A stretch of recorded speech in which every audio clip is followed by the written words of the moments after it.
Good morning. It is January the 17th, 2021. I am heading out on an adventure here this morning. My faithful canine companion, Sebastian the Wonder Collie, was not able to make it this time. Long story, he's home with Mommy in Virginia. But I am driving on Interstate 81 in south central Pennsylvania, and I am heading up to the town of Centralia, Pennsylvania. Now, Centralia, for those of you who may not be familiar with it, is, or I should say was, a small town in Pennsylvania, a couple hours or so north of the state capital of Harrisburg. Now, way back in 1962, some town workers were burning trash in a little landfill area on the edge of town. And there happened to be an anthracite coal seam that was a little too close to the surface. And so the trash fire caught the coal seam on fire. For whatever reason, they were unable to extinguish it. And that underground coal fire continues to burn to this very day. Now, several years ago, the government tried to come in, as governments always do. They said the town was not safe to live in anymore, and they tried to relocate the entire population by condemning their homes. Well, that didn't sit too well with the natives. I mean, after all, fire or no fire, this was home, this is where they wanted to live. So after a series of lawsuits that went back and forth over the course of the next few years, it was worked out that the people could remain in their homes. But once they moved out and vacated the property would then be condemned, and the government would come in and tear down the house. And that's what happened. So to this day, I think there is only maybe one house that still remains in Centralia, and it is occupied. There's a city municipal building, and there's a Ukrainian Catholic church up on the hill on the edge of town. And that's pretty much it. So we're going to go up there and see what we can see, and see what Centralia is all about these days. But first, we're going to make a little side trip. We are presently at Carlisle Barracks in Pennsylvania. Carlisle Barracks is a military base here, with home of the Carlisle War College. Now, in the late 1800s, Carlisle was also the scene of one of the notorious Indian schools, the purpose of which was to bring Native American children east and try to indoctrinate them into white society. They were brought from all different tribes in the West and Midwest. Their hair was cut to white man style haircuts. They were given white man's clothes and educated, or tried to be educated, in English and in American history. Of course, none of the children really wanted to be here. They were far away from their home and families and everything. And among other things, the Indian children were exposed to white man diseases, which they had never encountered before. And unfortunately, many of those children died. And they are all buried right here. This is not the original place of their burial. It was behind in another section of the base. And in 1931, the children were all disinterred and reburied here in a nice orderly fashion. Here's basically a map of how the graveyard is all laid out. Kind of hard to read. You can see how all the children were given American or English names as well, but in some cases they were allowed to keep their Native American name as well, which I guess became their last name. Like here we see Lucy Pretty Eagle of the Sioux tribe, Dakota Sioux. She died in 1884. Harry Mormon from the Pocta tribe. Here's Simon Dakoshu, an Apache. Lucia Katisha, another Apache. William Snake, Apache. Bella. Fred Harris was an Alaskan Eskimo, apparently. Harry Greenbird of the Chippewa tribe. Albert, son of Tulsi Mako, was a Seminole. Dennis, son of Blue Tomahawk, Dakota Sioux. Florence Drew Bernetto, that almost sounds Italian. I don't know how they came up with that. Ernest Knoxoff, I'll bet he was a badass in his day. Son of Chief White Thunder of the Dakota Sioux tribe. Godfrey Blachta. Here's an interesting name, Cooking Look, Alaskan. Many other names and tribes. See, I guess the mentality at the time were that all Indians were the same, and of course they all came from different tribes and different nations and didn't necessarily get along with each other. But they all dumped them here together. Typically the children would run off. They'd try to leave and go home, although they had no way of getting there. Or they would go out in the woods and practice their old dance rituals and everything else.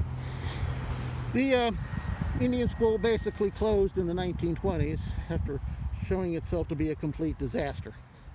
Here's some more names. James Foxcatcher.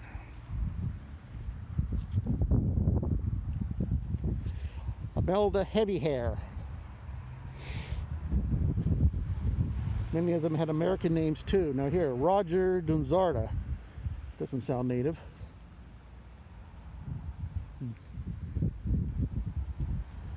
There's China. Apaches. Sioux. Apache.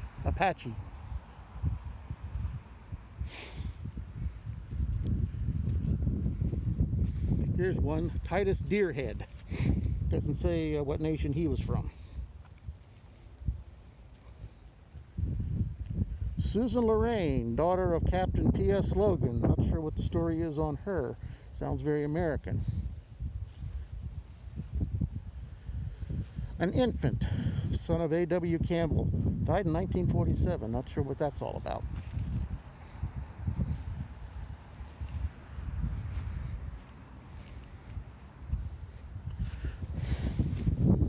Now here's one. Clarence Franklin Barr. He fought in World War II. Didn't die until 1984.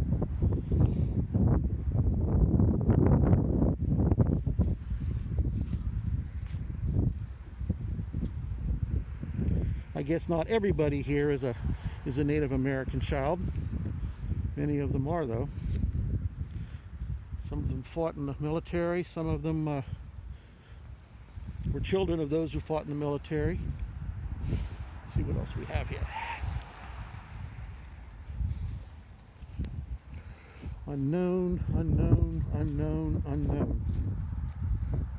That's pretty sad.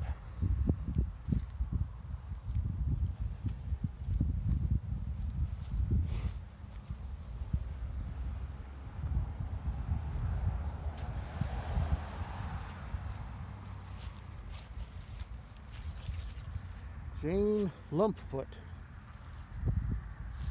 Tabitha Carroll. Peter Howell. Bishop Shield. Robert Scott, Seneca Nation.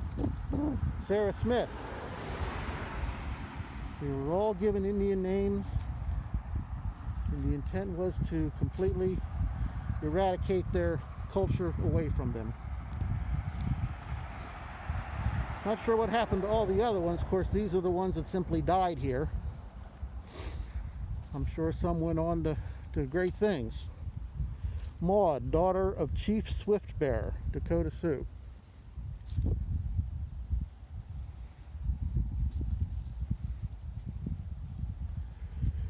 So, that's the end of a sad chapter in American history. We'll just continue on now and head to our final destination of Centralia.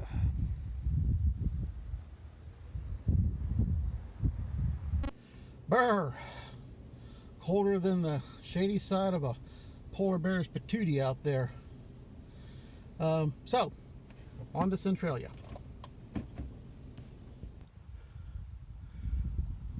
We are currently on the outskirts of Centralia, standing on Old Route 61. Pennsylvania Route 61 was the main highway going into Centralia back in the day. But the burning coal seam eventually burned its way under the highway and completely undermined it, causing it to start to collapse in some areas. And so a new highway was built around it to bypass it.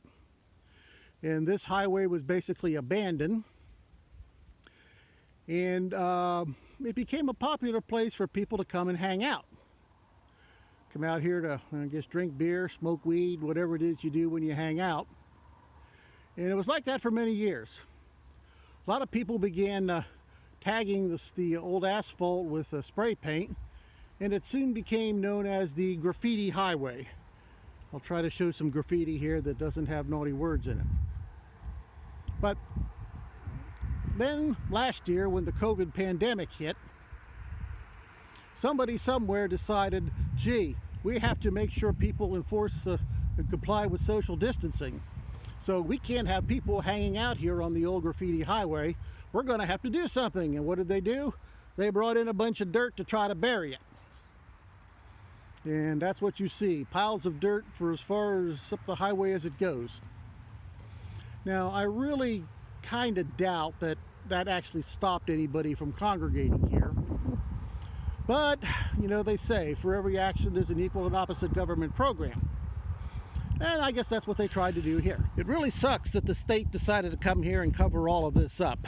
I mean, this Graffiti Highway here was a landmark of sorts, a national landmark. And it should have been left alone, because there's still plenty of places for people to meet here. It's not like it's going to stop anyone from getting together. But I guess somebody felt they had to do something, so they covered up this famous highway with dirt. You can see the graffiti extended all the way up onto some rocks on the side of the hill here, as long as a rock path that came down to the highway. And even up onto a little pull-off area here. I don't know if that was once a runaway truck ramp or what. But it's covered up too. And there's still plenty of graffiti to be seen. There you go. Epstein didn't kill himself.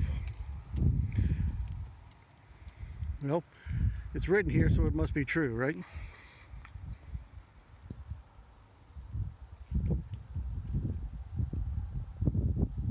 We'll head back over to the Panda now and continue our way into the town.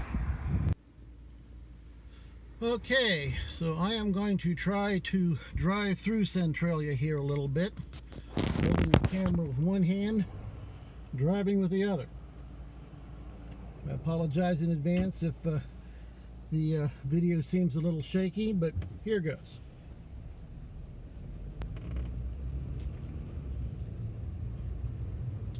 There's the city municipal building on the left. I don't know, it's got a fire truck in the one door there and a sign says police. I don't know how much activity they get in there. I'm going to turn down this street and see where this goes. Plenty of potholes. I guess this hasn't seen some maintenance in a while. Got some company up there ahead. That's all right. Trying to figure out what this town. As you can see, if you look to your right and you look to the left, there is just simply nothing here. This is where houses used to be, neighborhoods. People lived here, kids played, families lived, had fun. And it's just all gone now.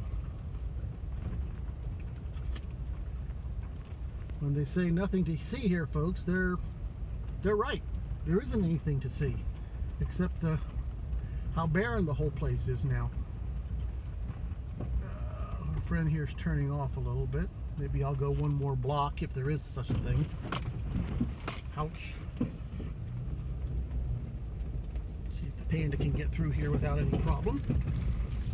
I think she can. But just looking all around, there's nothing here. All of the houses are gone. Let's go this way now. See where this comes out. Someday when I have better equipment, I'll be able to film better. Now here's a house. One of the few remaining in town, I guess. I don't know the story behind it or who lives there or why, but continue back over here. I'm going to turn up this street and see where it goes.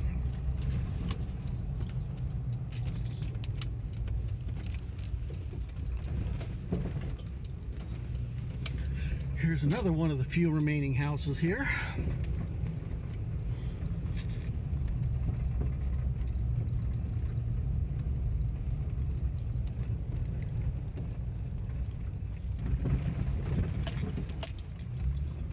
I gotta love winter.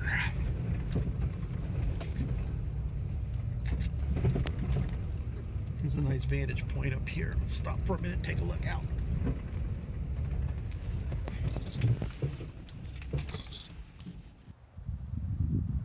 All these empty lots here where houses used to stand.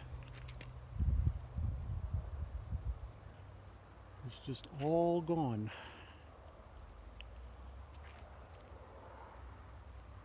There is very little, if anything, here.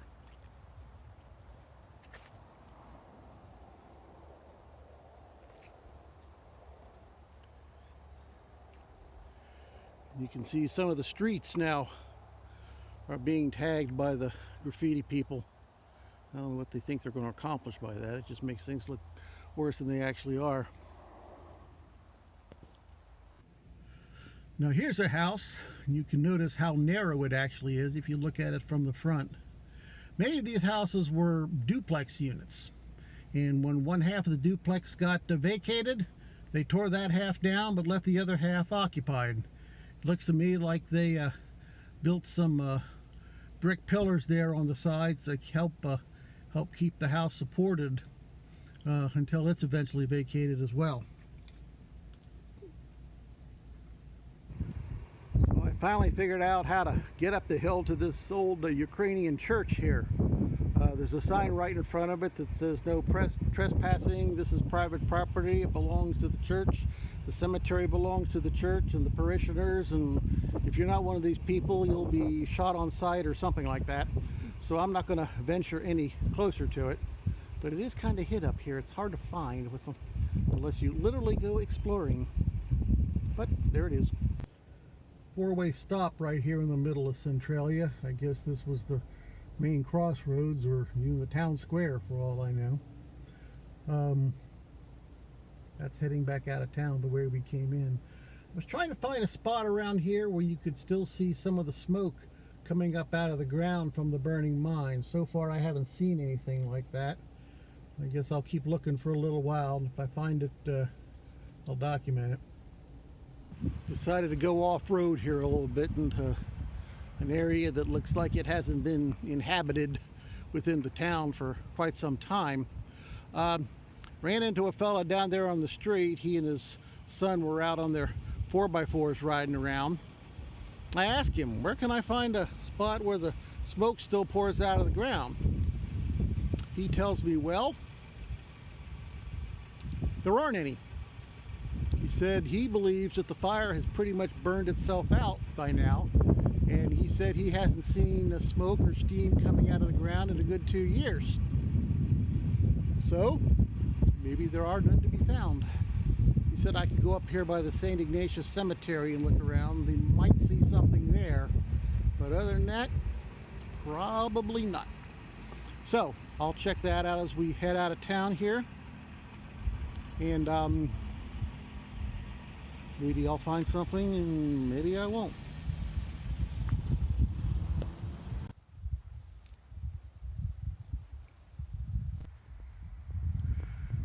This is St. Ignatius Cemetery, one of the few remaining landmarks in Centralia, Pennsylvania. I guess this is going to be here for a while because these folks are in no hurry to leave. I was told by that other gentleman if I'm going to see any steam or smoke coming out of the ground, it's probably going to be in this area. So we'll just walk around a little bit, see if we can see anything. Now I do detect a slight trace of a sulfur smell in the air. I don't know if that means anything. It could have blown in from someplace else, who knows. But we'll take a look around here a little bit and see if anything turns up. And so that will pretty much conclude our trip to Centralia, Pennsylvania. It's getting dark out now, so need to be heading home, and or at least back to Franklin County where I'm staying for the night. And we'll see you on the next adventure, whenever that is.